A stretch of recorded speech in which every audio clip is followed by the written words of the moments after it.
औज़ुबिल्लाहिमिनश्शैतानिर्रजीम बिस्मिल्लाहिर्रहमानिर्रहीम। अस्सलामु अलैकुम। मेरा आज का टॉपिक है 7 खुशनसीब आदमी। क़यामत के दिन तमाम अवलीन और आखिरीन को जमा किया जाएगा। वो किस कदर होलनाक दिन होगा, इसकी क्या कैफियत होगी। कुरान मजीद में बार बार इसकी मंजर कशी की गई है।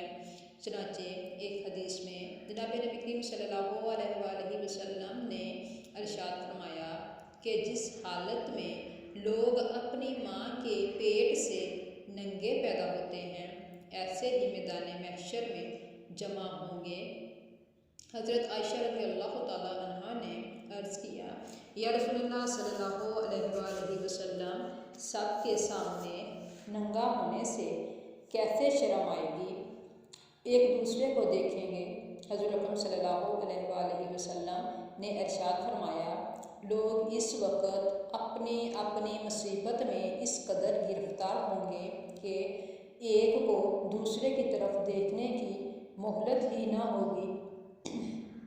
सबकी आंखें ऊपर की तरफ लगी हुई होंगी।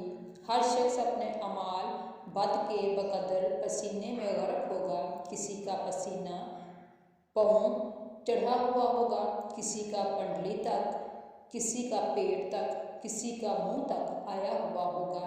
इस वक्त हर शख्स से 4 चीज़ों का सवाल होगा। नंबर 1, उम्र किस काम में ख़त्म की। नंबर 2, और अल्लाह के अता किए जिस्म को किस काम में लगाया। नंबर 3, दीन का जो इल्म हासिल किया था, इस पर कितना अमल किया। नंबर 4, माल कहाँ से कमाया, कहाँ खर्च किया, यानी जायज़ तरीक़ा से कमाया या हराम तरीक़ा से, और माल को अल्लाह के हुक्म के मुताबिक खर्च किया या नाफरमानी के कामों में उड़ा दिया। फिर वो दिन ऐसा परेशान कुन होगा कि कोई किसी के काम नहीं आएगा। हर शख्स को अपनी ही फ़िक्र होगी। चनाचे नबी करीम सल्लल्लाहु अलैहि वसल्लम इरशाद बारी ताला है, यानी क़यामत का दिन ऐसा दिन होगा जिस दिन आदमी अपने भाई से, अपनी माँ से, अपने बाप से और अपनी बीवी से और अपनी औलाद से भागेगा। कोई किसी के काम ना आएगा। हर शख्स को अपना ही ऐसा मुश्किला होगा जो इसको दूसरे की तरफ मुतवज्जा ना होने देगा। और भी बाकसरत आयात में इंसान को इस दिन के मसाइब की तरफ तवज्जा दिलाई गई है ताकि इंसान इस दिन के आने से पहले ही इसके लिए तैयारी कर ले और दुनिया में ऐसे अमाल इख्तियार करे कि अल्लाह तबारक व तआला की रज़ा हासिल हो। अल्लाह ताला इनकी ख़ताओं कसूर को माफ़ फरमाए।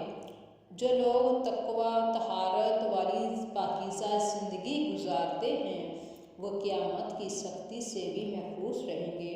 अल्लाह ताला इनके साथ ख़ास इकराम व अज़ाज़ का मामला फरमाएंगे।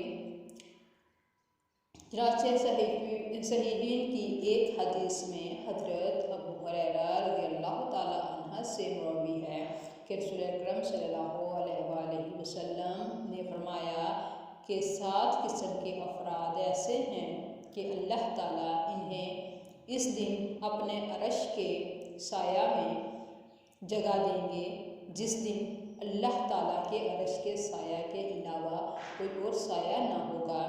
आदिल बादशाह, यानी जिसने अपनी राया में इंसाफ के साथ हुकूमत की हो।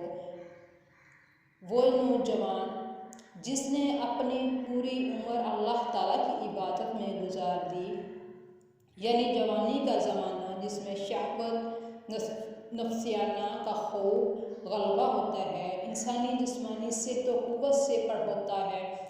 ऐसे वक्त में नफ्स व शैतान की इत्तबा की जाए, अपने औक़ात को अल्लाह तबारक व तआला की इबादत में गुजारता है। वो शख्स जो मस्जिद से दिल लगाए रखता है, यानी नमाज़ों के औक़ात का ख्याल रखता है, दुनिया के कामों में मशगूल होकर नमाज से गाफिल नहीं होता, बल्कि दुनिया के कामों को इस तरह पूरा करता है कि नमाजों को वक्त मसनून में जमात के साथ अदा करने में मुखल ना हो। वो शख्स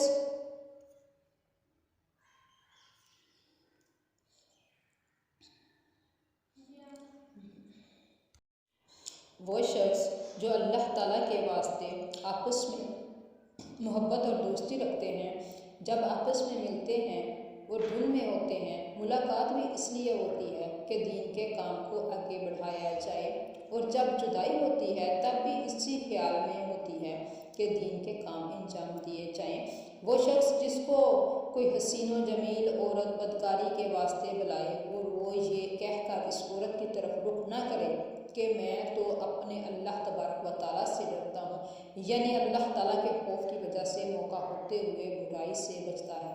वो शख्स जो इस तरह मुख्फी तौर पर सदका करता है कि दाएं हाथ से खर्च करने की बाएं हाथ को खबर ना हो, यानी इंतहाई इखलास के साथ खालिस अल्लाह ताला की रज़ा करने के लिए माल खर्च करता है, रिया नमूदकारी इसमें शोबा भी नहीं होता। वो शख्स जो अल्लाह ताला को तन्हाई में याद करे और इसकी आंखें आंसू में भर जाएं, तन्हाई की जगह बैठता है और अल्लाह ताला की बड़ाई, असमत और इसके इनामात व एहसानात को याद करता है और जन्नत व जहन्नम को याद करके रोता है, या जिक्र तलावत के मौका पर रोता है, या अपने गुनाहों को याद करके रोता है, अल्लाह ताला से माफ़ी मांगता है। इनके अमाल के अलावा कुछ अमाल पर भी आप सल्लल्लाहु अलैहि वसल्लम ने अर्शे इलाही के नीचे जगह मिलने की खुशखबरी दी है।